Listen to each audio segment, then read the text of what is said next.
Today we will dive into some key financial indicators of an organization, namely inventory turnover, inventory velocity, fill rate, cash to cash cycle time, and day sales outstanding. A company's operating capital generates no value if it is tied up in inventory, and thus it makes cash to cash cycle time a critical component of the overall SC and OM.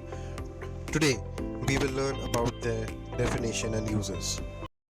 Welcome to FORSEdu, a place where all business and supply chain enthusiasts come for a weekly dose of knowledge. If you have not yet subscribed to our channel, you're missing out on value-adding content.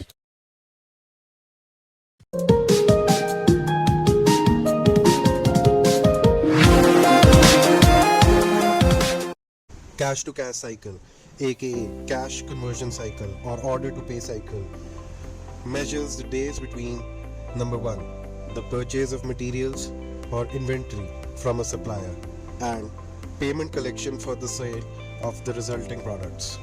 Cash to cash cycle time is a metric that is made up of 3 analytics: days sales outstanding, days inventory outstanding, and days payable outstanding. Adding DSO and DIO, then subtracting DPO results the cash to cash cycle. The 3 figures can potentially help procurement and finance professionals quickly identify breakdowns in inventory, supply chain, or collection processes and implement improvements to generate more working capital.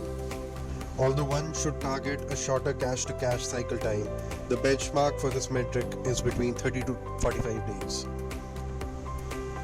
The cash conversion cycle is financially important in our efforts to set expectations between a vendor and carrier. Establish a cadence of regular predictable payments. In an asset-driven industry with products moving through your company quickly, keeping track of cash flows is a financial make or break for your business. And monitoring the cash conversion cycle will benefit both your asset management performance and financial tracking abilities. CCC traces the life cycle of cash used for business activity. It follows the cash as it's first converted into inventory and accounts payable, then into expenses for product or service development, through to sales and account receivable, and then back into cash in hand. Essentially, CCC represents how fast a company can convert the invested cash from start to end, and thus the lower the CCC, the better it is. In addition to other financial measures, the CCC value indicates how efficiently a company's management is using the short-term assets and liabilities to generate and redeploy the cash, and gives a peek into the company's financial health with respect to cash management. The figure also helps assess the liquidity risk linked to a company's operations, thus making CCC a vital component of the overall SC and OM for any organization. Inventory turnover. Inventory turnover, also known as inventory turns or stock turnover, is the number of times inventory is sold or consumed in a given time period, which is typically a year. Inventory turnover is typically measured at the SKU, stock keeping unit level, or at higher aggregate level. Inventory turnover is frequently defined numerically as the ratio of the cost of goods sold divided by the average stock level. Also measured in the cost of goods, this metric is intended to be a proxy for overall supply chain performance, particularly in terms of working capital. Inventory turnover is a popular metric, particularly in the FMCG sector. The inventory turnover ratio is traditionally defined from either a purchasing or a selling standpoint. The following factors reflect the purchasing perspective. Turnover of inventory is equal to cost of goods sold divided by average inventory at cost, where for a given time period the cost of goods sold includes the purchasing costs of raw materials as well as the manufacturing costs if there has been a transformation prior to selling the end product. This cost includes selling costs such as advertising and general administrative costs like human resources. The average inventory at cost follows the same costing definition as the cost of goods sold, but it applies to all stock owned by the company, whether on hand or on order. This cost does not include carrying costs for inventory. The selling perspective is reflected by net sales divided by average inventory at selling price is equal to inventory turnover, where net sales represent the revenue generated by units sold during a specific time period, excluding taxes such as value-added tax and temporary rebates or discounts. As stated above, average inventory at selling price uses the same valuation metric as net sales but is applied to all stock currently held by the company. Both perspectives require that the inventory be considered in the calculation. This includes both stock on hand and stock on order. Indeed, the company bears the risk associated with those quantities as soon as they are ordered, and thus those quantities have a negative impact on the company's supply chain agility. Inventory velocity is how quickly products move from raw materials and components to customer delivery and returns. Accelerating supply chain flow provides competitive advantage. Increasing inventory velocity reduces stock and improves market response. More speed reduces transactional friction and costly errors. Maintaining control despite inventory velocity is important to avoid a runaway supply chain. Key metrics that drive inventory velocity. Number 1. Planning cycle time. This is the time between receiving a demand signal and realizing an order. This is sometimes revealed by an information flowing value system map. Variability or long order lead times hurt the material flow. The goal is to simplify supplier communication, reducing variability and minimize order lead time. Supplier lead time. This is the supplier's time between receiving and shipping the order. Many assume the supplier owns the inventory at this stage, so a customer can't improve the supplier's order turnaround. Your ability to respond to damaged changes is proportional to the supplier's ability to quickly deliver orders consistently. Supplier inventory turns out to affect their financial health, so there is double motivation to improve supplier performance. Number 3. Transit time. It is supplier shipment to order receipt. This may include dock to store time. The major focus of logistics department has gained attention due to rising fuel costs and offshoring or nearshoring. Changing from a domestic supplier with a 2-day transit time to an offshore supplier with a 30-day transit time can slow demand response. Number 4. Variability of demand.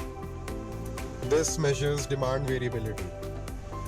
The S/X ratio compares standard deviation to mean customer is the downstream supply chain node that consumes ordered material. Variable demand helps segment inventory and determine reorder policies. If an item has consistent demand, consider Kanban replenishment. Use a schedule-based ordering policy for items in inconsistent demand.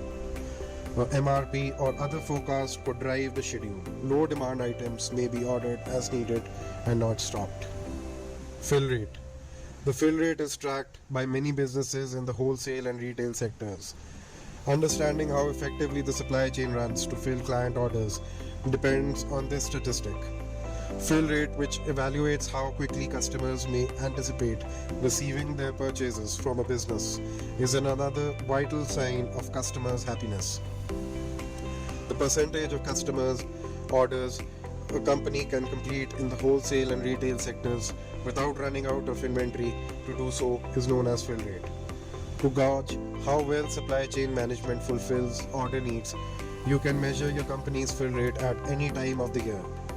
The order fill rate is a standard indicator that assesses a company's ability to instantly complete client orders from inventory stock without placing products on back order or losing out on sales. You can use the following formula to determine the order fill rate. Total completed orders divided by total orders into 100 is equal to fill rate. Steps to calculate fill rate. Simply dividing the total number of orders clients place by the number of orders you can finish, you can get a decimal as a result, which you can then multiply by 100 to get a percentage. The fill rate is this figure, and most businesses strive for fill rates as near as 100%. Types of fill rates. Number 1. Order fill rate. The rate that is frequently tracked is the order fill rate, since it shows how effectively businesses can meet client needs. Number 2. Line fill rate. When customers place orders, businesses list the sales as line items on an order bill. The percentage of order lines that a corporation fills out on the bill compared to the total number of order lines is known as the line fill rate, case fill rate. The percentage of product cases a firm initially ships out of all the product cases the company orders is known as the case fill rate. It mostly relates to distributors and wholesalers. Warehouse fill rate. Warehouses fill rate and order fill rate are measured in the same way.